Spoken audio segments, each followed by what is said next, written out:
You're listening to an Airwave Media Podcast. Hello, and thanks for joining Revolution 250. This is part of our effort to remember the 250th anniversary of the American Revolution. In this bonus episode, we remember events that took place 250 years ago this week. It's from the American Revolution podcast and the way to best remember these important 250th anniversaries from the Revolutionary War. This week, we remember the introduction of the Resolution for Independence, which was introduced in the Continental Congress on June 7, 1776. I've mentioned in some earlier episodes that Congress kept dancing around the idea of independence, but did not want to do anything unless there was a consensus among all the colonies that were represented in Congress. In an earlier episode, I discussed how the pro-independence faction got a resolution passed on May 15th that encouraged states to set up independent governments, and then added a preamble that made it sound like doing this was a break with the tyrannical British government. Now that was sort of an implied support for independence, but many people wanted a clear declaration.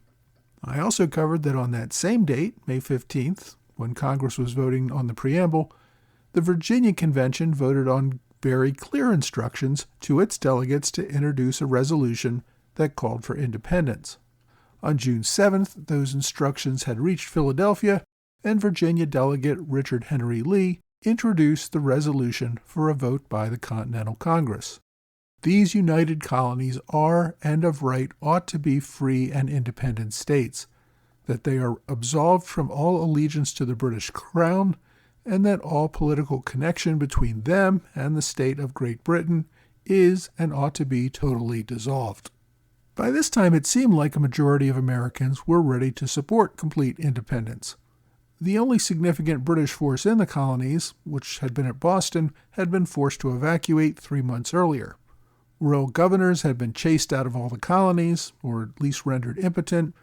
The King's speech the prior fall had made clear that there would be no political compromise, and Thomas Paine's common sense had spread across the continent, receiving public acclaim. One of the biggest arguments in favor of a declaration was that it might convince other European powers, like France or Spain, to support the American cause openly against Britain.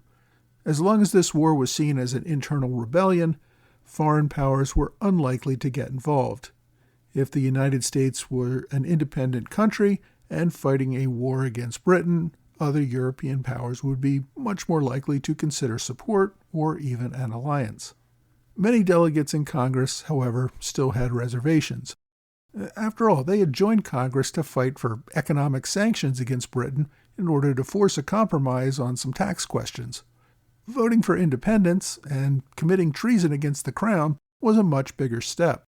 Several state delegations had standing explicit instructions to vote against independence. Much of the opposition came from the central colonies.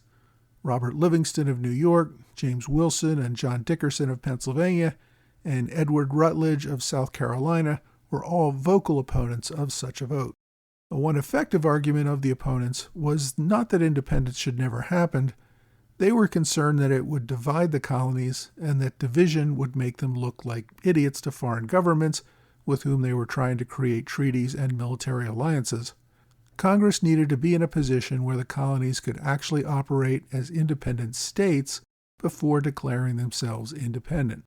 They should at least get formal directives from each colony before embarking on such a drastic declaration. This was, after all, a really big step. Shouldn't we make really sure that the people are all on board with this? Others were also concerned about foreign alliances. Were we really sure that countries like France and Spain would back us? What if they simply decided to use this dispute to recapture some of their own lost colonies and perhaps take a little more from a divided Britain?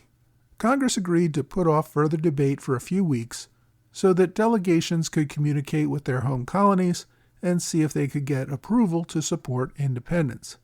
In the meantime, just in case they did get approval, Congress would appoint a committee to work on drafting a declaration. They also created a committee to work on a plan for confederation and another to work on treaties with foreign countries.